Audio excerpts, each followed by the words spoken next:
From the Sky News Centre, this is Paul Murray Live. Thank you, Rockstar. See Sherry again before us each and every night here on Paul Murray Live. I've got a lot to get to, so let's not muck around. Matt Canavan from his man cave normally is in my man cave tonight, and it will send many a lefty head explode. Toxic masculinity. As you know, cost of living, number one, A1 absolute issue in Australia. And the Prime Minister, well, he either lied or he has failed to deliver on the central idea of what his government could do when it comes to cost of living. This was still up on his Twitter feed, the promise before the last election. The Labor government will lower the cost of living. Reality, of course, it's all gone up, way up, and take anything from insurances to milk, bread, the cost of a car, you name it. It doesn't matter. Every time people are asked what are their main issues, they say the same thing over and over. It's definitely cost of living. It's kind of expensive to live pretty much anywhere, even this far out east. I care about most of the cost of living, and we need to change that for everybody in this country. Cost of living. Yeah, definitely cost of living. It's just gone through the roof. Can we ask you if cost of living has played a part in how you voted today? Well, I'd have to live on the moon, wouldn't I? I couldn't say yes to that. I could fill the whole hour with it, over and over and over again. It's what people tell, not just us, but the rest of the media, constantly. And the Prime Minister, if he is to be believed, and I don't, well, he says he's doing everything he can. I've already foreshadowed that we'll have more measures in the budget. We work each and every day to do more. That's the focus of the government. Well, as always, we don't watch what they say, we watch what they do. And according to the Australian today, there will be no major changes in the upcoming budget to help anyone with cost of living. No cut in petrol, no cut in alcohol taxes, no cuts on insurance premiums, nothing whatsoever.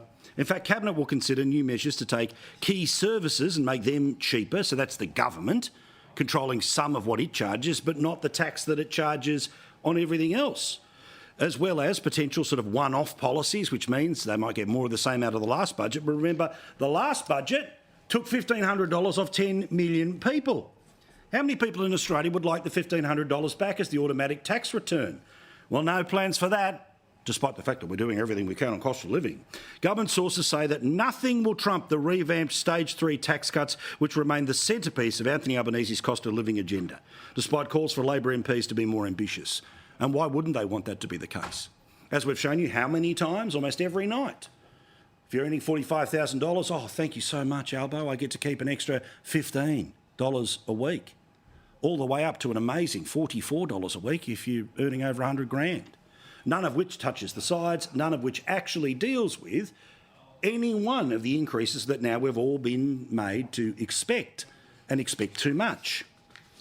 Now, again, this government has an opportunity to do things like cut petrol taxes, but it chooses not to. Instead, it took the tax rate from 23 cents in the dollar to now 49 cents in the dollar. People paying petrol is a major issue, and I love the argument from the government, oh, well, if we reduce petrol taxes, it would do something about inflation. How? The car only takes so much petrol, which means you'd be buying the same amount, and you only drive as far as you currently drive, which means it would be the same. There is no giant explosion in stimulus because the rake of tax that you take per average car would change. Instead, we actually get, believe it or not, from the Turnbull Times reporting about just how expensive it is to have a car in Australia right now. Now, for the extreme majority of people, it's the only option because it's the one where you can drive yourself, the kids, grandkids around. There's no train station to the local pool, which means you end up in a car to, God forbid, in a free country, go and do your shopping, fill up your own boot and come home. Typical household transport costs rose by 13% last year, the same year where they took $1,500 off you. Oh, but we're doing everything we can. It outpaced the rate of inflation, which was 4.1%. So 3 times was the amount that it was if you own a car. Most Australians do. Drivers in capital cities, they faced 12.4%, literally 3 times the average inflation rate, which is exactly what we've been talking all the way through. The headline stat says one thing. The reality, once you actually slice it up, is very different. Regional drivers, again, even more than 3 times the average rate of inflation, 13.7%. The government solution, because of course we're doing everything we possibly can, is to limit the number of cars that you'll be able to buy over the next few years. The only ones they want you to buy are electric vehicles, which of course you would still need to charge, and given the high price of power, would increase your overall household power bill. Shh, don't tell anyone. We're doing everything we can. That's why Chris Bowen is obsessed, of course, with electric vehicles as the only solution to everything. But the reality is the highest selling cars, number 1, 2, 3, 4, are either utes or SUVs. In fact, twice as many cars are the first two cars sold as opposed to the third and fourth number of cars that are sold in Australia. And I want to thank my dear friend Tim Blair, who's always razor sharp on calling out BS. He's the man that I've learned oh so much from over the years, certainly about cars, but also on popping the spin.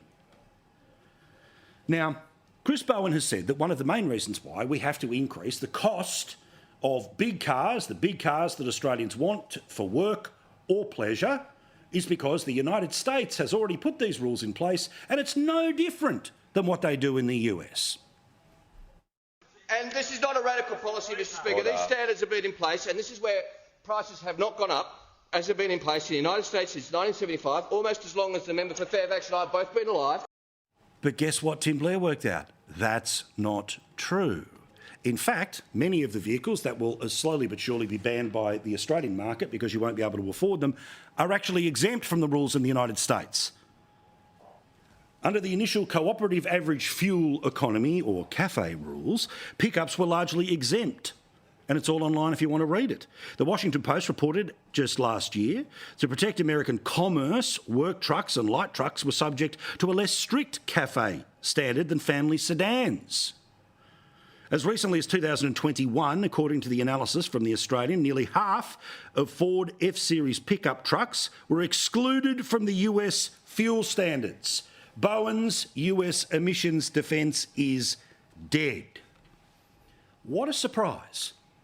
The same bloke who was touting a $1,000 saving if you happen to buy a new car in the next couple of years by 2028, on the very day that they increase petrol taxes for every other car on the road, is not telling the truth about the rule that he's putting in place.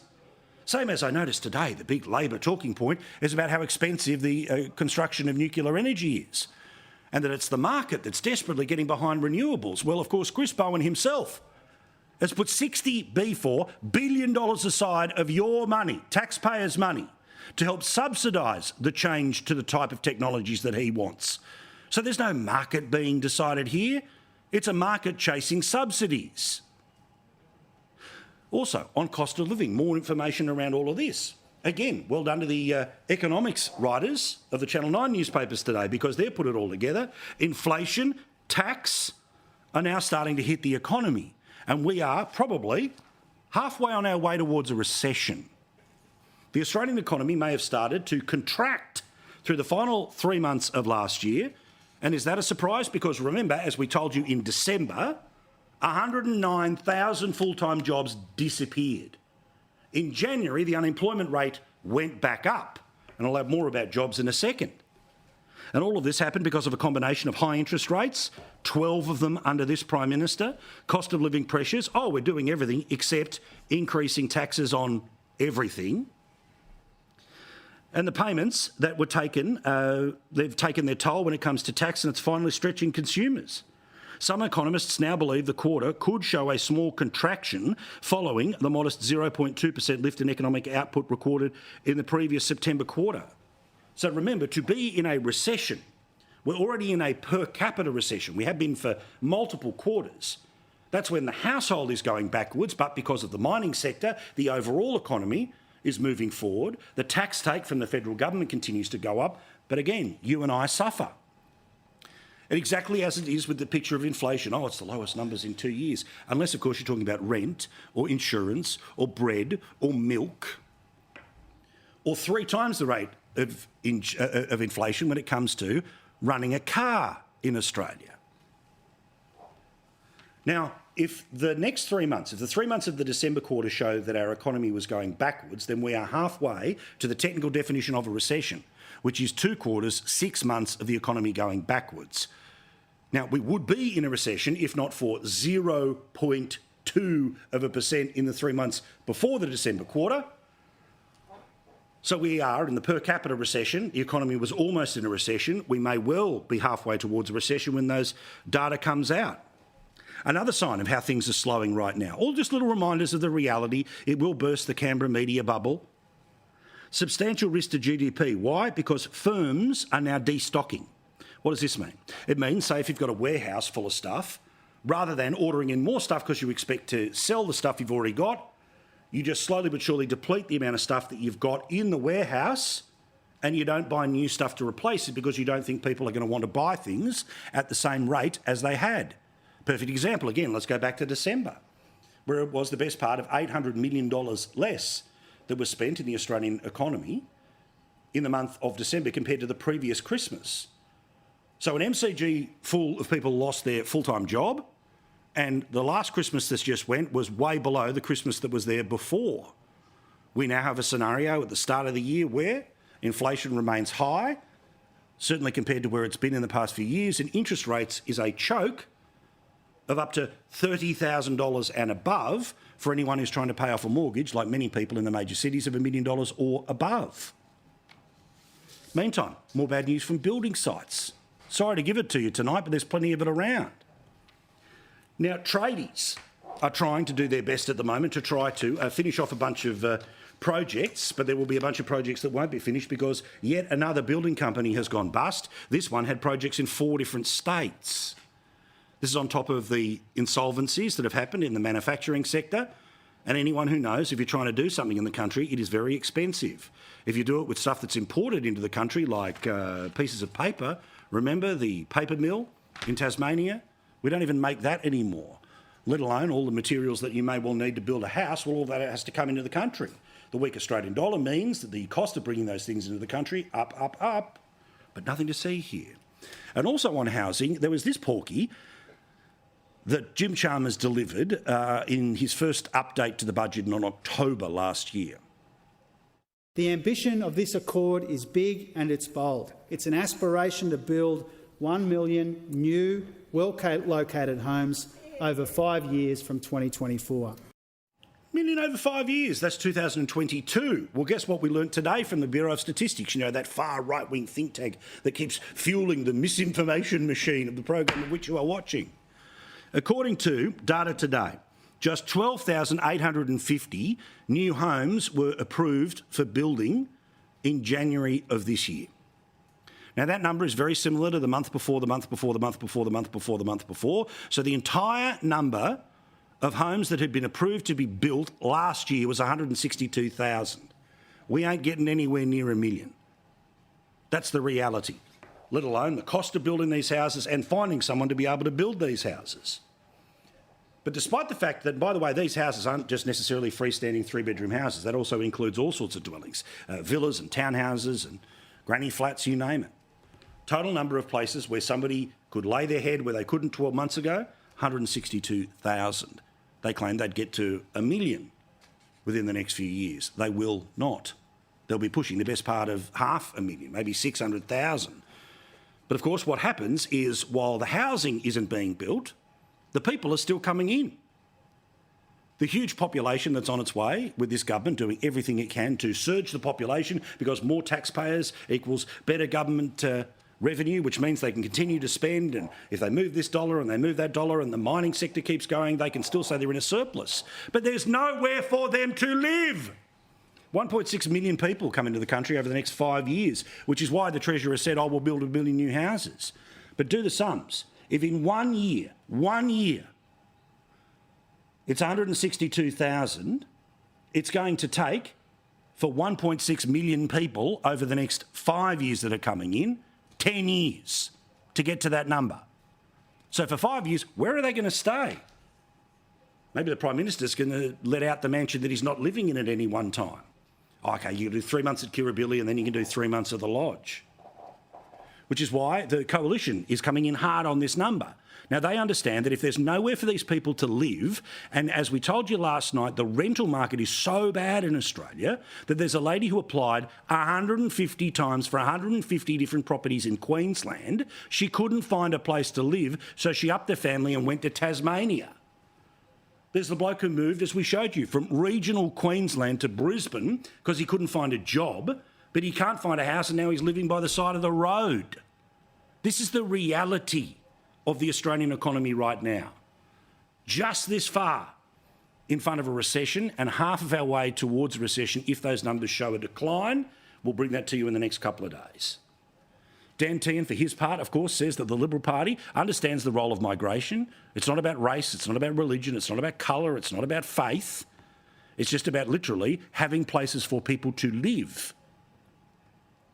But I can tell you what's too high. 1.6 million people coming into this country over 4 years. To give your viewers an idea of that, that is the population of the City of Adelaide. When we have a housing crisis, when we have a rental crisis, when people can't get in to see a doctor, when we're seeing cuts in our infrastructure so the roads aren't being built to deal with that population, that is too high. I went to the press club not long after the last election and said that what we need is a proper plan when it comes to immigration. 1.6 million people coming in, only 162,000 homes being made in 1 year. It means at that rate, for 5 years, there won't be enough new houses for the new people that are coming, let alone the people that are currently growing up with their parents, with their family, in the share houses, wanting to move into their own homes, let alone the people that want to move out of the one-bedroom unit after they've coupled up with somebody and want to move into a house. There's plenty here, and then one final point here is about jobs. The final part of the picture. December, 100 and whatever, an MCG worth of full-time jobs disappeared. The expectations in the budget last year was the unemployment rate, which currently has a 3 in front of it, could well get to 4.5. And the expectation, according to one of the banks today, is unemployment could rise because the number of job ads is currently falling. So more people coming in for jobs that don't exist in housing that is nowhere to be seen. They're geniuses in Canberra, aren't they? Yet they get the chance to be able to pat themselves on the back because, of course, Labor did win the Dunkley by-election. Last night I went in chapter and verse my 5 big reasons why I think what happened happened and why there are lessons out of it and some lessons that don't really need to be learnt. You can find all that at skynews.com.au or especially on our YouTube channel. Now, of course, Jim Chalmers, well, he thinks that everything is awesome because why wouldn't he? I think the Dunkley by-election was a vindication of the leadership that the Prime Minister showed in making sure we could provide a tax cut to every Australian taxpayer, but with a bigger emphasis on Middle Australia. And of course, the fine print, no one's going to read that, just like the fine print is that the tax cuts are $15 a week for the lowest of income earners, just like in Dunkley it was $14 for the median income earner, you know, details, whatever. Of course, if the swing, which had been recorded at this by-election, was repeated at a general election, and I know there's lots of ifs and buts in this state and that state, but just as a rule, the Labor Party would lose 10 seats at an election this year or next year. 10 seats.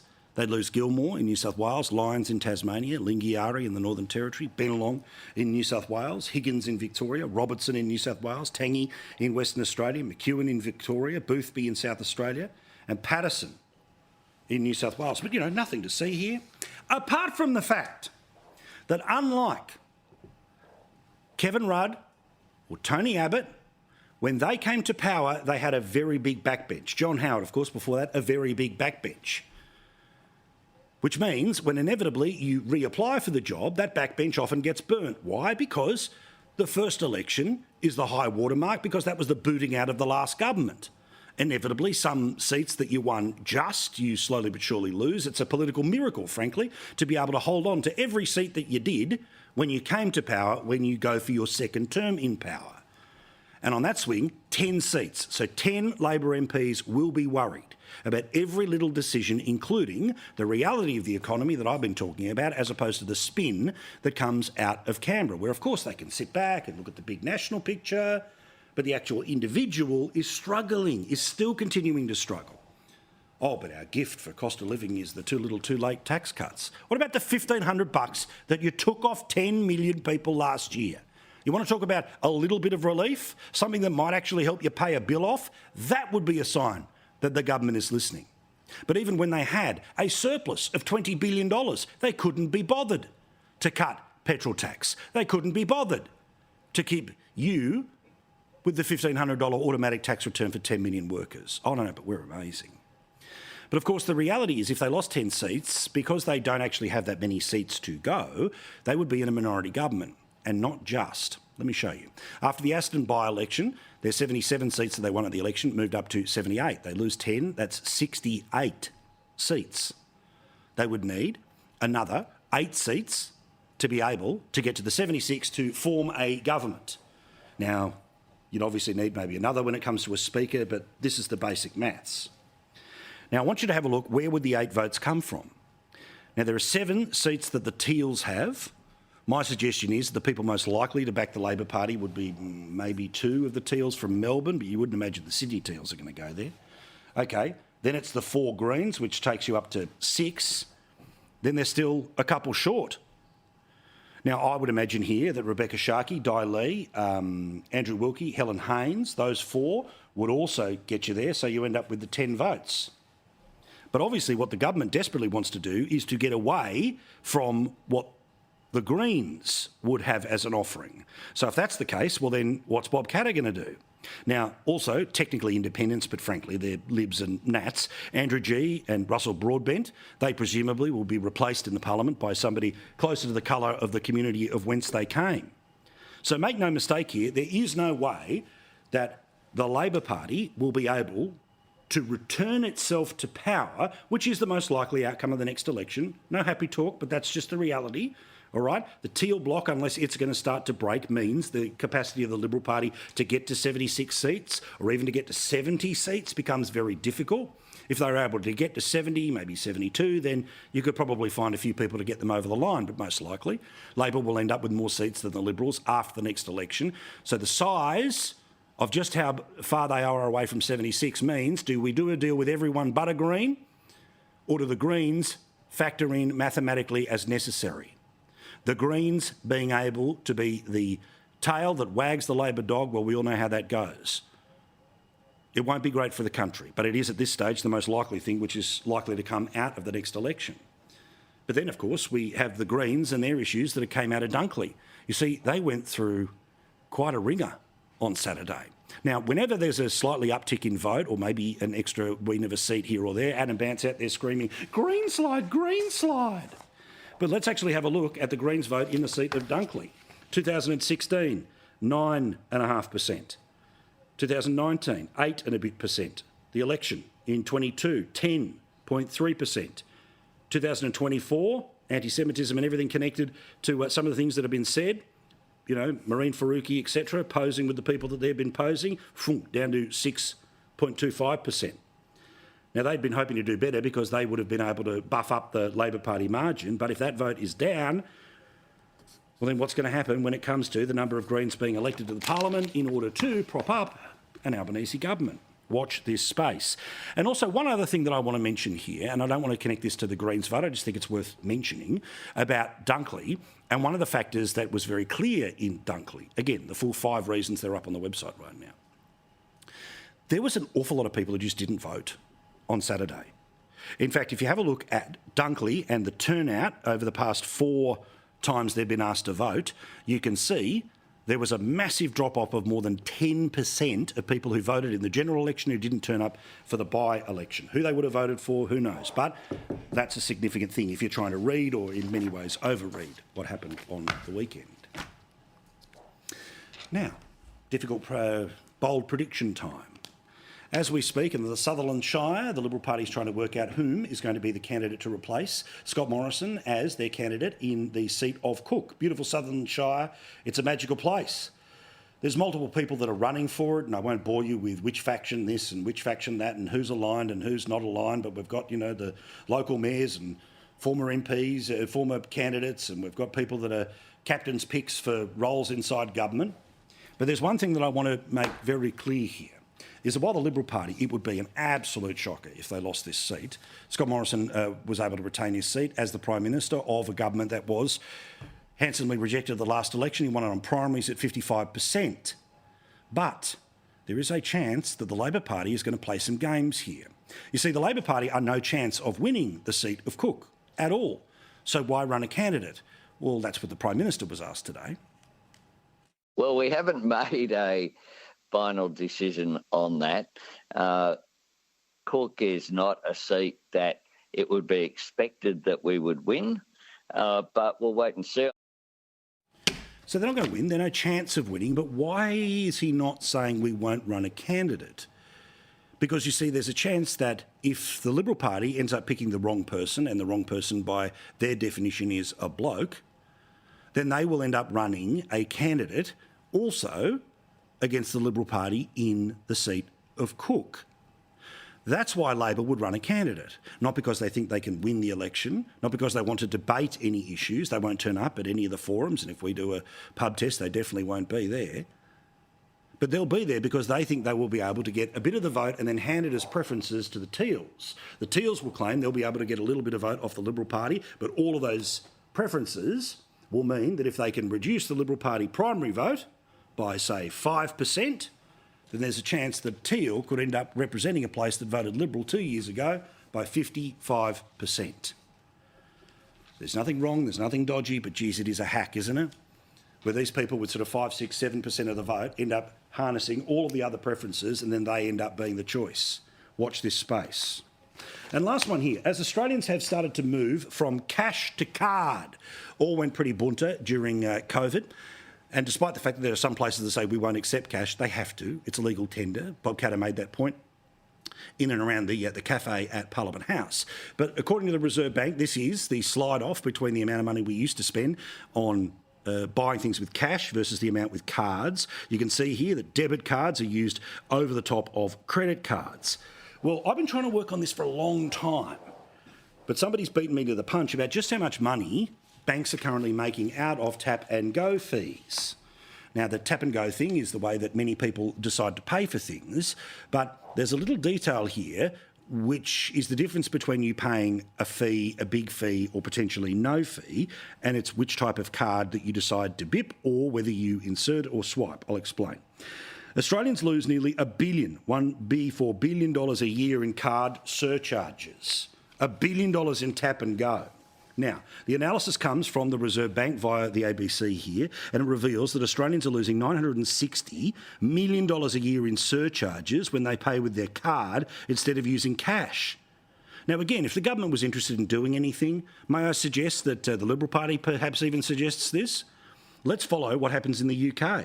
Unlike in the UK and the European Union, where car surcharges are banned, retailers in Australia are allowed to recoup their payment costs through surcharging, making their customers, as long as they're not making a profit out of it. You can charge a customer, but you just don't make a profit out of it.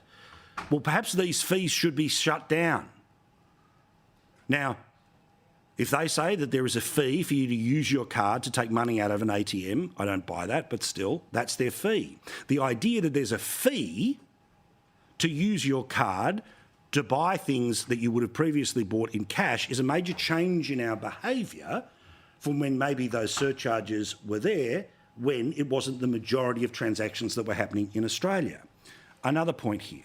If you've got one of those debit cards that also says Visa or MasterCard on it, which is helpful when you go and buy things on the internet, it could be costing you extra when you tap and go.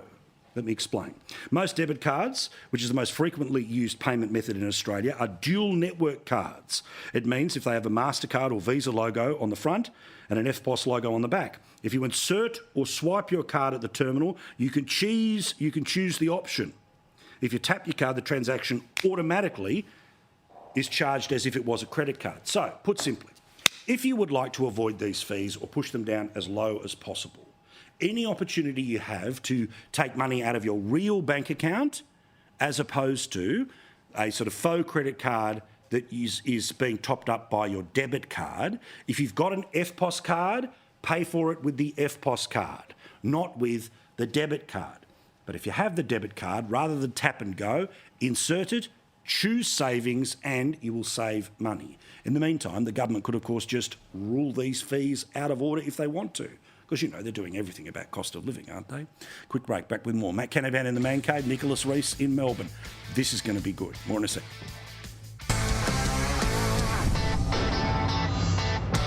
ages. All right, let's get straight into it right now. A man who's very comfortable in a man cave, but that's his own one up around Yeppoon, so he can join us right now here in the mystery surrounds of Sky News. None other than the great Senator Matt Canavan. Lovely to see you, mate. For you, Paul. Much better man cave here. Oh, yours is pretty good. I mean, you know, you've got a better shed than I do. I don't have much of a shed out the back here. Nicholas Rees, of course, the Deputy Lord Mayor of Melbourne, and he joins us as well. Lovely to see you, mate. I saw you, the start of the Saturday night coverage with a little bit of the wobbles, and then it felt better as every single minute came on. You did your best to hold it in, but well done. Anyway, so let's talk here about cost of living. You know, I'm going to bang on about it because it matters for the most obvious of reasons, right?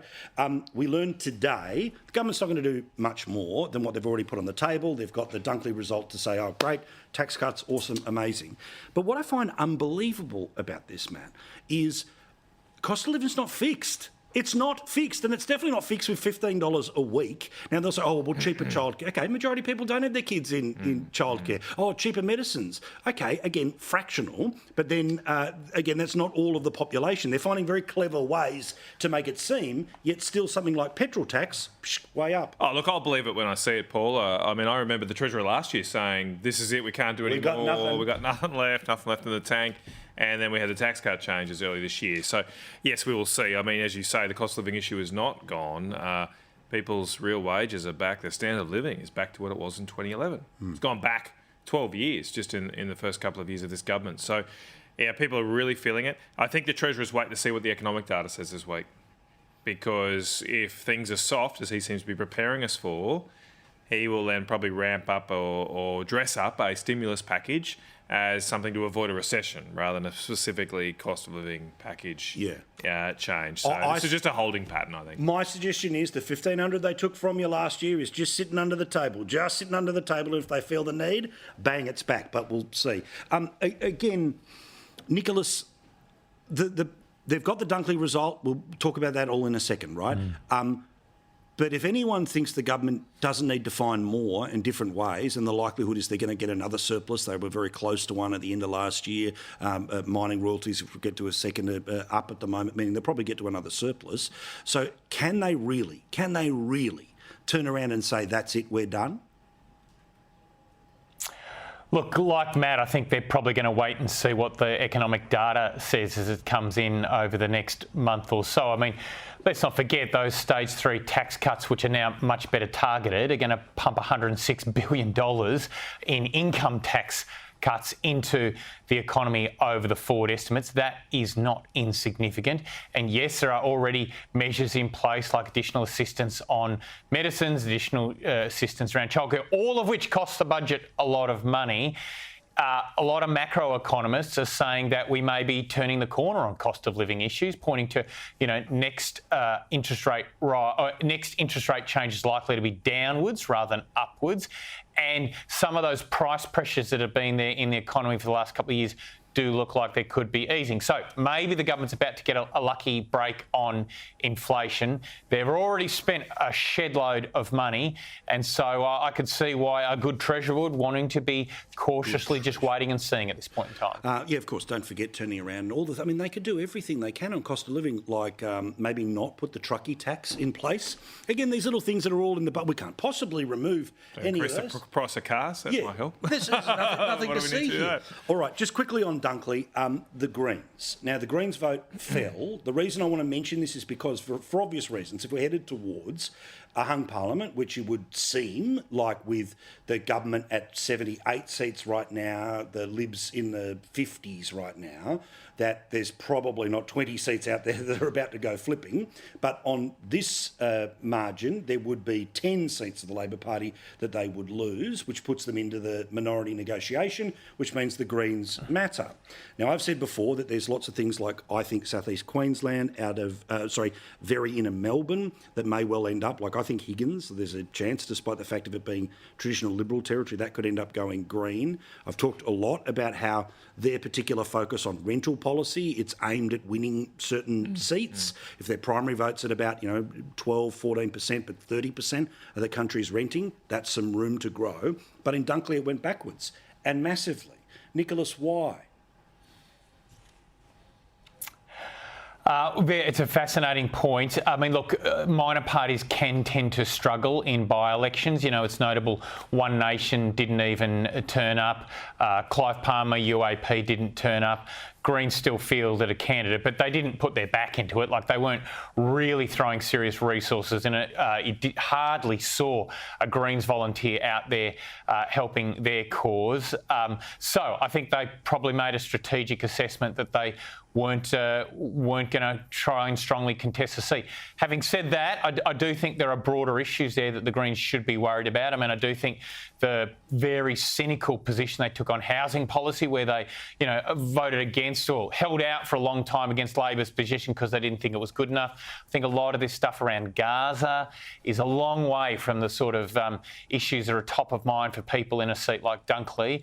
And so, yeah, I do think there's lessons for this in the Greens that they need to be very careful and cautious about as well. Look, I'm going to throw in a little bit of cynical here too, which is that I think that if the assumption was that the Libs might end up getting close and the Greens had a lower vote, then basically their message should turn around to Labor as well. We'll see what happens when we don't try. When we try, we can handle it. Well, maybe. Look, I mean, in ancient Rome, they used to kill a chicken and assess its entrails to decide what was happening. We're looking a little too hard into the chicken heart here. I think we've got too many chicken livers spread across the table. Consult with the Oracle of Delphi. Yeah, that's right. I mean, look, I think we're overreading. I think Nick's right. They didn't run. They ran dead. You can't tell much. I do think there is an issue for the Greens here, because clearly climate change is not resonating with voters as much as it was in a cost of living crisis. You saw that in polls the last couple of weeks, where people aren't as focused on that issue now when it comes to energy prices. So they are trying to pivot onto the housing, the rental issues, and that's quite a double pike with a twist for them to do here. And so I think there is a challenge here. There's a lot of voters up for grabs, I'd say, because they're looking for answers to a lot of problems that are out there in our community. Look, I don't want to tell you guys to fight, but I must say I am surprised by how civil all of this is. Come on, we'll get to climate change in a second, but just before we get there in cars and all the rest of it, what I was mentioning before about banks and the fact that about $1 billion worth of charges come out of people using their cards. Huge proportion of that, if not the majority, is tap and go. I explained to everyone before, if you want to try to avoid these things or push them down, try to literally insert the card, choose savings, or use your savings card as a way around it. But there are countries where this isn't legal. It's not allowed to be done. Look, it's $1 billion. It's $1 billion across all the banks. So they can pay for it. I think you put your finger on something there, Paul. We've got the RBA coming to a Senate committee in a couple of weeks' time, the Bank Closures Committee that I've been working on. So yeah, I'll definitely be putting this to them. And I think it's another reason perhaps why the banks they don't like us having cash anymore. They don't want to give you cash. They're quite happy making you use these cards because they seem to be making a mozza from them. Well, but also there was another story around today where there was a person who tried to move $10,000, but they were told, no, you can't move any more than $10,000 because it's for your safety in case somebody's getting you on a scam. And then another one here, Nicholas, and I hope everyone's sitting down here, but in Australia you don't actually have a right to a bank account. Banks, if they want to, can turn around and say your sources of income are what they believe to be dodgy or not okay. So there are all sorts of people who should have access to the banking system. And I'm not talking about drug dealers finding a way to put away a few 50s, but I am talking about, everything from small business people to people selling tobacco or alcohol, people in the sex industry, all of these things. The coal miners soon. Correct. They're being denied access to the system. Nicholas, that's outrageous. Surely there's got to be a conversation about making sure that there's universal access to the system, and that when you have that universal access, that doesn't mean universal fee, and here's one in the back. Yeah, absolutely. I couldn't agree with you more on this. I mean, the banks have a very cosy arrangement in Australia. It's a highly regulated sector. There's essentially 4 banks that divide up, the lion's share of the multi-trillion-dollar Australian banking industry. And you would have thought that one of the small prices they should pay as a result of that cosy arrangement is that they provide services to everyone. And so if there's someone who's, maybe not of the means to be able to make a big profit for the bank, they still should be able to get access to banking services. I'm sure that in days past, you go back to the days when the Commonwealth Bank was owned by the government, that there was an obligation on the bank to provide those services. But there's a really big issue here in the Australian economy, which I think is a big agenda there for the political party that wants to seize the opportunity. You know, think about our banking sector, right? It's basically controlled by 4 companies. Think about airlines, basically 2. Think about energy, it's basically 2 energy companies. Think about telecommunication services, basically 2 telcos. Like, it's not a particularly competitive economy for all those vital services that we rely upon. And someone, you know, in the political system should be standing up for us, the consumers, and saying, hey, we're going to bust this up and make sure that Aussies get a better deal. Like, it's a big factor in this cost of living crisis, I reckon. I want to do that, Nick. I want to do that. I wish I shared your optimism about competition. The problem we've got is they're all owned by the same people these days, or at least they're funded by the same people in terms of BlackRock and Vanguard. And these international overseas pension funds are pushing this ESG agenda. And I am going to say more about this year. I'm working on a bill right now that would end economic discrimination in this country. We should not allow... It's not just ESG agenda, mate. We shouldn't allow... Well, it's actually, you just did a useful job of summarising exactly what it is. We should not allow unelected, foreign, unaccountable shareholders to dictate the public policy settings of this country. And that's what's happening now. I know a lot of businesses who can't get finance from banks because they operate in the wrong sector. Say the coal industry, for now. That happens all the time right now. There's no law that's been passed. There's no elected representatives who have decided this. It is being done in boardrooms overseas, and we should not be selling out of sovereignty over our finance system, over our public policy settings. That should be decided here by our parliament. I agree, but also just that idea too about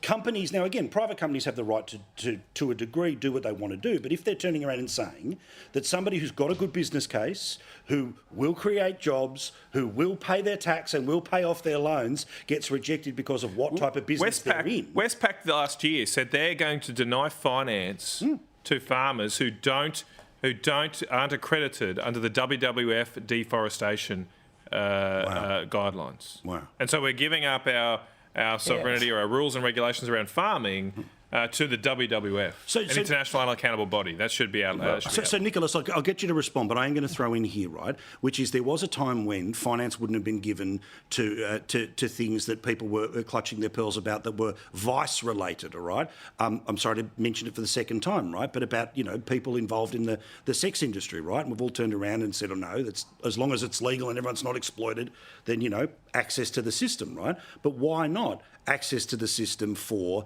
big companies, big mining companies that are going to end up paying the taxes that our federal governments rely upon and able to get anywhere near a surplus? Or are we going to get what the intergenerational report says, which is 40 years of deficits?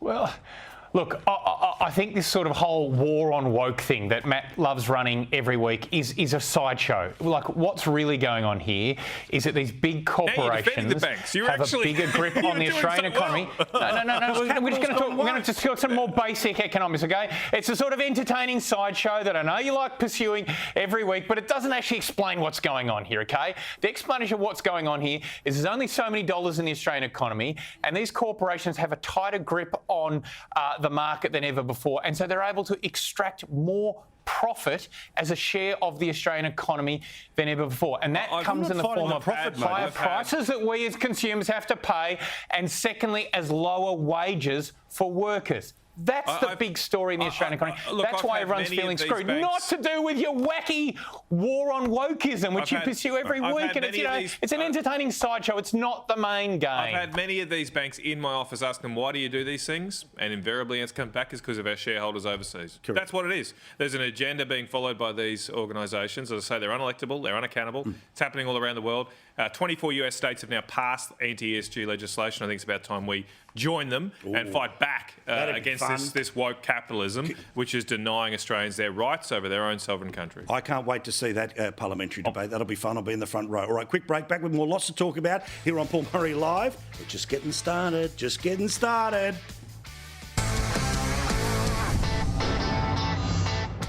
Nicholas Rees is in Melbourne. In the man cave right now is none other than Senator Matt Canavan. Now, let's talk about what the Bureau of Stats put out today, which was an increase in the amount of mining and exploration that is happening around the country. Dare I say, Matt, mining wins again, and without it, our joint would be stuffed. Yeah, it does help fund our country. More than half of our tax revenues corporate tax revenues, I should say, in recent years have been from the mining sector. It is keeping the country afloat. And yes, exploration expenditure back up to levels it was in the last commodity price boom, which is really encouraging. There is a little quirk though, in that exploration for oil, gas, coal, all down compared to the last commodity price boom, despite those prices being up at record levels. But we're now exploring for other things. Now, that's fine and all, but like gold, copper is up, lithium, I think is up, it's in the other category. But that's fine, but we're losing our energy independence. When we mine coal or oil and gas, that's an energy source in and of itself. Yes. We can use that to create energy in our own country without relying on others. Whereas lithium, copper that go into batteries, it's not actually an energy source anyway, it just stores energy. They've got to go off to China usually to be processed. So I really worry about the fact that we're losing our sovereignty on these issues. We've got so much natural resources here. Maybe we could mine something called uranium too. That could be something. Nicholas, your response please, sir. Oh, well, I mean, Australia's got the best mining industry in the world and we should be very proud of it. And certainly here in Melbourne, we're very proud that we're the capital of mining in Australia with, BHP, Rio and many other great ones here. And I can't wait for Matt and I to go to the Melbourne Mining Club lunch here at Melbourne Mining Club many times. Great institution. Go for it. I was going to say, here at Melbourne Town Hall, it's one of the best lunches in Australia, and I look forward to taking Matt along there one time soon. Well, and don't forget, then you've got to turn around and go to the Melbourne Uni course as well, just to see all the little heads explode. Here he is, here's Matt, and he completely Well, of course, all those... No, Paul, I must pick you up there, because all those engineers, all those mining industry folks, geologists, all the rest of them, they have to learn it somewhere, don't they? And they do that at Melbourne University, which has got the best mining and engineering school in the world. No, they don't. UQ's better. Oh, gosh. All right, here we go. All right, last one for you, lads. A bus in Queen Victoria, somebody decided to go after it. They threw jam all over it in the name of, all the usual shopping list of crazy stuff that the lefties decide to put around. Nicholas, as a man who understands our history, who understands our future, what is it that is defective in those who decide to specifically go after the figures of the past that, if they didn't exist, the modern country of which the protester exists wouldn't exist either? Yes, I know the worrying trend of which you refer to, and this is vandals going around pulling down statues and defacing them. Look, I think it's grotesque. I think it harms... I'm actually not entirely certain what their cause is, but it's not helping it. And at the City of Melbourne, we often end up picking up the bill, so I'd ask they please stop. I don't know. It's not helping anyone. It's not helping themselves.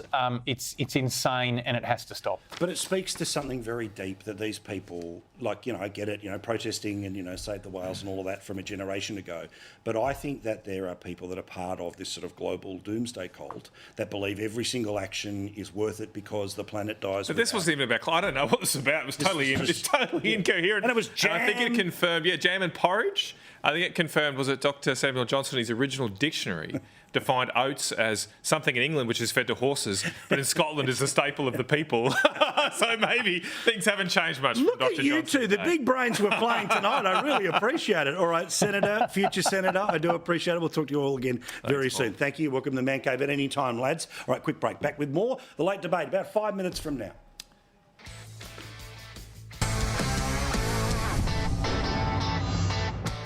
So many people say, Paul, you focus on all the negative. What about some good news? OK, here's the good news. Lady Luck is a Queenslander. Why? Because there's a lady who's been playing lotto for a very long time, and she's always put the same numbers in, and guess what? Bang, it happened.